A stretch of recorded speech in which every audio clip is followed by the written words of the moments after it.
नमस्कार। यह प्रवचन आनंद मार्ग के प्रवर्तक कल्याण सुंदरम बाबा श्री श्री आनंद मूर्ति जी के द्वारा 28 मई 1969 को दिया गया था, जिसमें उन्होंने मानव जीवन में तंत्र साधना का क्या महत्व है और जो तंत्र साधना भगवान महाकाल श्री सदाशिव के द्वारा 7000 वर्ष पहले दिया गया था। यह तंत्र साधना 1200 वर्ष पहले भारतवर्ष से लुप्त हो गया था। धर्म की संस्थापना के लिए सदाशिव फिर इस धरती पर आए श्री श्री आनंद मूर्ति जी के रूप में, और उन्होंने तंत्र साधना को फिर से पुनर्जीवित किया आनंद मार्ग प्रचारक संघ के द्वारा। तो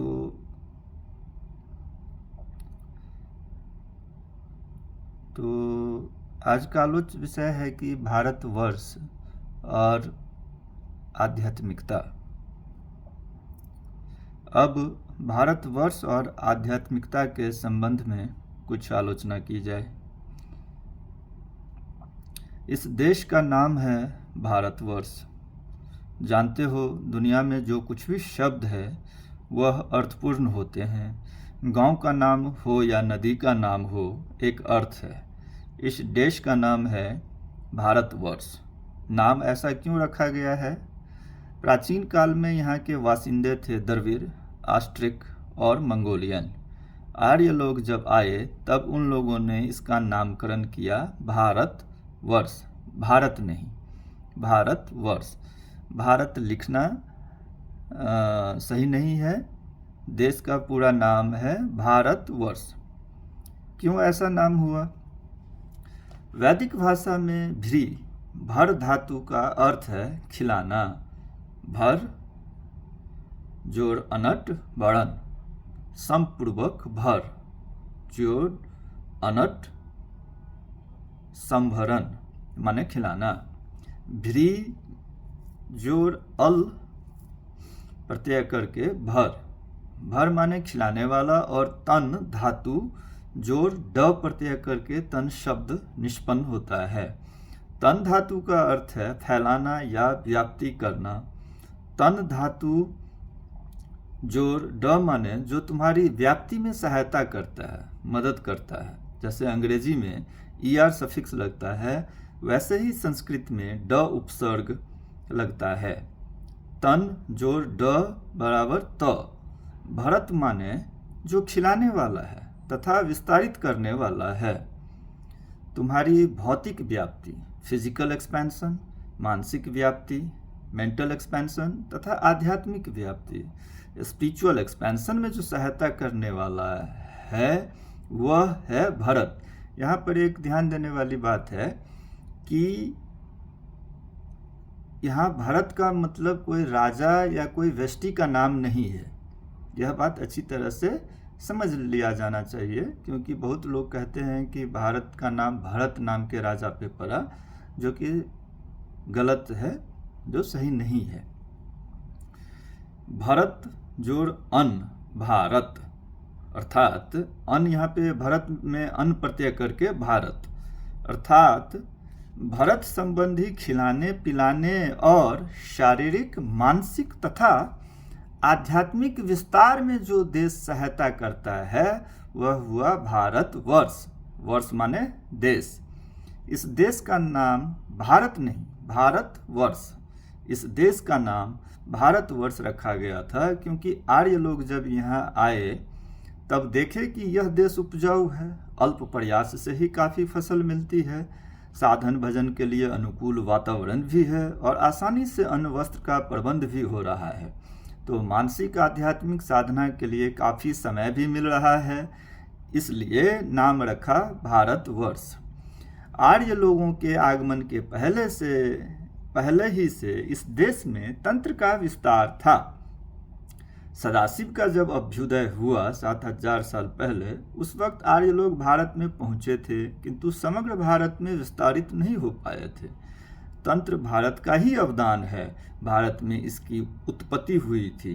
शास्त्र में है, बंगे प्रकाशिता विद्या मैथिल्य प्रवलीकृता, क्वचित क्वचित महाराष्ट्रे गुर्जरे प्रलयंगता।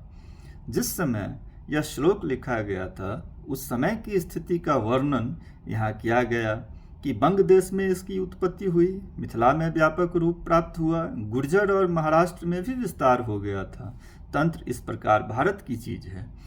भारतवर्ष और आध्यात्मिकता, इस विषय को अगर आध्यात्मिक दृष्टिकोण से देखा जाए तो भारतवर्ष की कुछ विशेषता जरूर मालूम होती है। वह विशेषता क्या है? एक तो नाम से ही प्रमाणित होती है इसकी विशेषता। हर वस्तु, वह चाहे भौतिक हो या मानसिक हो, उस वस्तु का अपना गुण है, अपनी अपनी विशेषता है, अपना गुण धर्म है, और वही विशेषता, कैरेक्टरिस्टिक, वही गुण धर्म, प्रॉपर्टी है उसकी पहचान। वह जब तक है तब तक कहेंगे वह वस्तु यह है, और जब वह हट गया तो उस वस्तु के स्वरूप में पार्थक्य आ गया। सोना में कई गुण हैं, प्रयोगशाला में परीक्षण करके हम देखेंगे यह गुण है, तब कहेंगे यह सोना है। नहीं है तो कहेंगे रंग सोना की तरह है, किंतु है कोई दूसरी वस्तु। तो विशेषता के क्षेत्र में ही आ जाता है कि उस जगह का मनुष्य के भौतिक शरीर पर, ह्यूमन फिजिकल बॉडी पर क्या प्रभाव पड़ता है, अथवा भौतिक शरीर के विस्तार में वह किस तरह की सहायता करता है। ठीक वैसे ही उसकी विशेषता यह भी है कि वह मानसिक विकास के क्षेत्र में वह किस तरह, कहाँ तक, क्या सहायता करता है। उसकी विशेषता उसके स्वभाव में ही आ जाता है कि आध्यात्मिक उन्नति के लिए भी वह कहाँ तक सहायता कर सकता है। हम लोग शारीरिक प्रतिक्रिया आसानी से समझ लेते हैं, मानसिक प्रतिक्रिया चेष्टा करने से समझ लेते हैं, आध्यात्मिक प्रतिक्रिया साधना करने से समझ सकते हैं। तो हर जगह की अपनी अपनी विशेषता है, और वह विशेषता है केवल भौतिक नहीं, मानसिक भी, आध्यात्मिक भी। ऐसी कोई एक वस्तु हो सकती है जिस वस्तु से अगर भौतिक सहायता चाहे तो भौतिक सहायता मिलेगी, कोई अगर मानसिक सहायता लेना चाहे तो उसे मानसिक सहायता मिलेगी, कोई आध्यात्मिक सहायता लेना चाहे तो आध्यात्मिक सहायता मिलेगी। एक जगह है, मान लो बहुत सुंदर वातावरण है, साधना के लिए बहुत अच्छी जगह है, बैठ जाओ तो तुरंत मन एकाग्र हो जाएगा। किंतु कोई व्यक्ति अगर वहाँ केवल परिदर्शन, साइट सीइंग के लिए गया तो कहेगा वाह बहुत सुंदर है, बहुत सुंदर जगह है, फल बहुत सुंदर है, समुद्र बहुत सुंदर है। तो उसने उस स्थान से मानसिक और आध्यात्मिक उपलब्धि तो नहीं किया। आजकल एक ढोंग हो रहा है कि लोग अच्छी जगह जो साधना के लिए बहुत अच्छी है जाते हैं खर्च करके, और कहते हैं हम तो भ्रमणार्थी, मतलब टूरिस्ट हैं, हम तीर्थयात्री नहीं हैं। अर्थात उस स्थान से वे मानसिक तथा आध्यात्मिक सहायता नहीं ले रहे हैं। तो हर जगह का, हर वस्तु का, जैसे एक आम है, उसका भी मानव शरीर पर एक असर होता है, मानव मन पर एक असर होता है, मानवात्मा पर और एक असर होता है। जामुन है, इसका भी अलग अलग असर है, प्याज, उसका भी अलग अलग असर है, हर वस्तु का असर है। यहाँ पर एक बात ध्यान देने वाली है। अब इस लाइन को थोड़ा, जो सनातन धर्म में आगे बढ़े हैं और जो सनातन धर्म को अपने जीवन का अंग बनाना चाहते हैं, वो थोड़ा ध्यान से इस लाइन को अब सुने। प्राचीन काल में गो मांस सड़ जाने के बाद उसका जो रूपांतरण हुआ, उसी से एक गुल्म की उत्पत्ति हुई, उसी का नाम है प्याज। इसीलिए सड़े हुए मांस में जो दोष है, यहाँ पर ध्यान रखना है कि सड़े हुए गौ मांस में जो दोष है, जो गुण है, उसमें भी वही दोष वही गुण है। मतलब प्याज में और गौ मांस के सड़ जाने में जो गुण है, जो दोष है, वो प्याज में भी है। तो इसलिए सनातन धर्म पर जो चलते हैं या जो भगवान में पूजा पाठ करते हैं, विश्वास रखते हैं, उनको ये सब खान पान में बहुत ही सावधानी से आगे बढ़ना चाहिए कि क्या खा रहे हैं क्या नहीं। मनुष्य बकरा नहीं है कि जो मिलेगा वो खा लेगा, वह मनुष्य है, क्योंकि उसमें मन की प्रधानता है। इसलिए खाने में बहुत ही सावधानी बरतना है आज के समय में। इसीलिए अच्छा स्वभाव के जो आदमी हैं वे प्याज नहीं खाते हैं। इस तरह से हर वस्तु का मानव शरीर पर, मानव मन पर, मानवात्मा पर अलग अलग असर होता है। बुद्धिमान व्यक्ति विचार करके खाएंगे। मनुष्य बकरा नहीं है कि जो मिलेगा खाएगा, ऊँट नहीं है कि जो मिलेगा खाएगा, विचार करके खाएगा। किस वस्तु का असर क्या है हमारे शरीर पर, हमारे मानसिक देह पर, हमारे आध्यात्मिक देह पर और आत्मा पर, वह सब विचार करके तब खाएंगे। तो यह जो भारतवर्ष है, यह आध्यात्मिक और मानसिक साधना के लिए बहुत उपयुक्त जगह थी, इसलिए कि खान पान का प्रबंध आसानी से हो जाता था। उस समय प्राचीन काल में मनुष्य का जिंदा रहना ही एक बहुत कठिन काम था। तो केवल संघर्ष था। आजकल जीवन बहुत सुविधाजनक हो गया है, जीवन में बहुत सुरक्षा आ गई है। यहाँ तक कि तुलनात्मक रूप में विक्टोरियन युग और आज के युग में बहुत अंतर है। इसलिए दुनिया के कोने कोने से साधक साधना के लिए यहीं आते थे कि साधना में कुछ सुविधा होगी, और इतने साधक, इतने आध्यात्मिक प्रेमी यहाँ आए, साधना किए कि इसके कारण उन सबों की जो आध्यात्मिक तथा मानसिक शक्ति तरंग थी, उसके कारण यहाँ एक उपयुक्त परिवेश बन गया। किंतु कुछ अन्य प्रकार के लोगों के भी आने के कारण आज खान पान की भौतिक सुविधा नहीं रही है।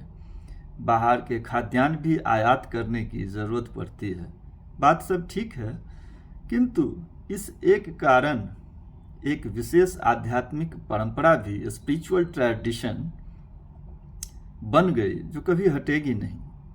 इसलिए यहाँ साधना के लिए विशेष सुविधा है। किंतु मैं इसका खुलकर प्रचार नहीं करूँगा, क्योंकि तब भारतवर्ष तीर्थ बन जाएगा और चारों तरफ के लोग यहाँ आकर भीड़ जमाएंगे। यह ठीक नहीं है। जो जहाँ है उसी जगह पर साधना करे और साधना के द्वारा उसी को बड़ा बनाए, महान बनाए। मानव जीवन में केवल मानसिक क्षेत्र में ही क्यों, प्रत्येक जीव के जीवन में होता है क्या कि जो एकदम अनुन्नत है वह परिचालित होता है भौतिक शारीरिक वृत्ति से। उसके पास और कुछ नहीं है। पेड़ पौधा भी और अनुन्नत जीव भी, अनुन्नत मतलब जो उन्नत नहीं है, सामान्य प्रोटोजोआ, अनुन्नत मेटाजोआ अथवा अनुन्नत प्राणी को देखोगे केवल शारीरिक वृत्तियों से चलते हैं, मतलब फिजिकल प्रोपेंसिटी से ही वो लोग चलते हैं, इंस्टिंक्ट, इनबोर्न इंस्टिंक्ट से चलते हैं। शारीरिक वृत्ति से एक डेग भी इधर उधर नहीं चलेंगे। जो थोड़ा और उन्नत हो गया, थोड़ा उन्नत मेटाजोआ, उसमें क्या देखोगे, वह मानसिक प्रेरणा, साइकिक अर्ज से चलता है। वह शारीरिक वृत्ति, फिजिकल इंस्टिंक्ट से नहीं, मानसिक प्रेरणा से भी चलता है। कुत्ता, बकरा, यह सब जो भी हो, इसलिए मैं कहता हूँ कि तुम मनुष्य हो, तुम मनोभौतिक प्रेरणा से क्यों चलोगे, तुम विचार से चलोगे। तो जब और उन्नत हो जाता है जीव, तब जीवना आदर्श के अनुसार चलते हैं, आदर्श के अनुसार चलते हैं, अर्थात आध्यात्मिक देह उसको नियंत्रित करता है। अनुन्नत है तो शारीरिक वृत्ति उसे नियंत्रित करता है। कुछ अधिक उन्नत हुआ तो मानसिक प्रेरणा उसको नियंत्रित करती है, और अधिक उन्नत हुआ तो आध्यात्मिक देह उसको नियंत्रित करता है, आध्यात्मिक आदर्श उसको नियंत्रित करता है। तो यहाँ इसको अगर थोड़ा और कॉम्प्रिहेंसिव में अप्रोच में बोलेंगे तो सभी मनुष्यों को ही साधना करना ही उनके जीवन का लक्ष्य है। मनुष्य के जीवन का एक ही लक्ष्य है, परम पुरुष की प्राप्ति। जीव का एक ही लक्ष्य है, शिवत्व में प्रतिष्ठित होना, और यह होगा साधना सीखने से, कीर्तन करने से।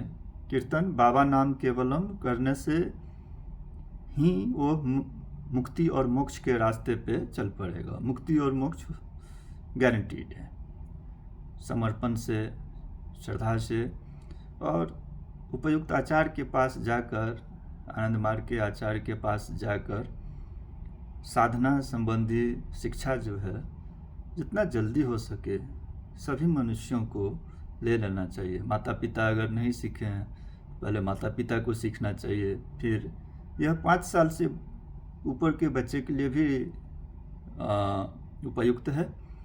तो घर में सब लोग बाबा नाम केवलम का कीर्तन करें मिलित रूप से, और सब लोग ही तंत्र साधना का दीक्षा लें, और उस जीव से शिवत्व में प्रतिष्ठित होने के लिए अपनी यात्रा की शुरुआत करें। और यही चीज़ जो है मानव जाति को सभी संकटों से बचाएगी, और कोई मार्ग नहीं है, और कोई मार्ग नहीं है। आनंद मार्ग के रास्ते पर चलकर ही मनुष्य अपने परम लक्ष्य में स्थापित हो सकता है। मानव जीवन में तुम कह सकते हो, यह बात अवश्य ही सही है। मानना भी पड़ेगा कि दुनिया के बहुत देश हैं जो भौतिक दृष्टि से, बौद्धिक दृष्टि से आगे बढ़ गए हैं। भूत विज्ञान मतलब मटेरियल साइंस की चर्चा में बढ़ गए हैं। मगर भारत के लिए यह अवश्य ही गौरव की बात है कि भारतवर्ष के लोग आध्यात्मिकता से नियंत्रित होते हैं। यह गौरव की बात है कि एक अपढ़ आदमी भी बोलेगा मेरा संस्कार ऐसा था। तुम देखोगे प्राचीन काल में आध्यात्मिक शक्ति ने ही भारत के मनुष्य को नियंत्रित किया। तुम लोग जानते हो कि एक बड़े आदर्श के लिए जब दधीची को कहा गया तब वो बोले कि ठीक है, हम मरते हैं, तुम मेरी अस्थि ले लो। इस तरह का त्याग जहाँ आध्यात्मिक आदर्श मनुष्य को नियंत्रित करता है वहीं संभव है और कहीं संभव नहीं है। राजा हरिश्चंद्र बोले कि ठीक है, जब वचन दिया हूँ तो निभाऊंगा, और सब कुछ छोड़कर भिखारी बन गए। अन्य जगहों में शायद ऐसा नहीं होता। दधीची की तरह का चरित्र, हरिश्चंद्र की तरह का चरित्र भारतवर्ष में ही संभव है। राजा शिवी ने आश्रित की रक्षा के लिए अपने शरीर का मांस काट कर दे दिया। इससे यही प्रमाणित होता है कि प्राचीन काल से अर्थात 7000 वर्ष से भारतवर्ष आध्यात्मिक शक्ति से परिचालित होता रहा है। इसलिए लाभ हानि या भौतिक उन्नति की ओर भारतवर्ष की दृष्टि नहीं है, और उसको मैं अयोग्यता नहीं कहूँगा, दुर्गुण नहीं कहूँगा, क्योंकि शांति इसी में है। मनुष्य शांति चाहता है, मनुष्य परमा शांति चाहता है, मनुष्य सुख नहीं चाहता है, मनुष्य परमा शांति चाहता है। मानव जीवन में या पशु जीवन में या किसी जीव के जीवन में जो प्रारंभिक स्तर है उसमें अर्थात निम्न स्तर में शारीरिक शक्ति से परिचालित होते हैं, और जो मनुष्य शारीरिक वृत्ति से परिचालित होते हैं वह भी अधम पशु के समान हैं। हो सकता है वह पढ़े लिखे हों मगर वह अधम पशु हैं, पशु नहीं है बल्कि पशु से भी हीन हैं, क्योंकि पशु के पास विचार नहीं है, आध्यात्मिकता नहीं है, इसलिए वह वृत्ति से परिचालित होता है। मगर मनुष्य के पास विचार है, आध्यात्मिकता है, सुनने की, समझने की, करने की शक्ति। तो भी नहीं कर रहा है, इसलिए पशु से हीन है। जो जीव कुछ उन्नत है वह मानसिक प्रेरणा से परिचालित होते हैं, किंतु मनुष्य मानसिक वृत्ति से क्यों परिचालित होंगे? उनके पास आध्यात्मिक प्रेरणा है। इसलिए जो मनुष्य मानसिक वृत्ति से परिचालित होते हैं वह पशु से भी हीन है, क्योंकि पशु के पास आध्यात्मिक आदर्श नहीं है, इसलिए वह भौतिक और मानसिक वृत्ति से परिचालित होता है। किंतु जिस मनुष्य में आध्यात्मिक साधना की शक्ति मौजूद है, तो भी जो मानसिक प्रेरणा से परिचालित होते हैं वह पशु से भी नीच हैं, क्योंकि संपद रहने पर भी वह उसका सदुपयोग नहीं कर रहे हैं।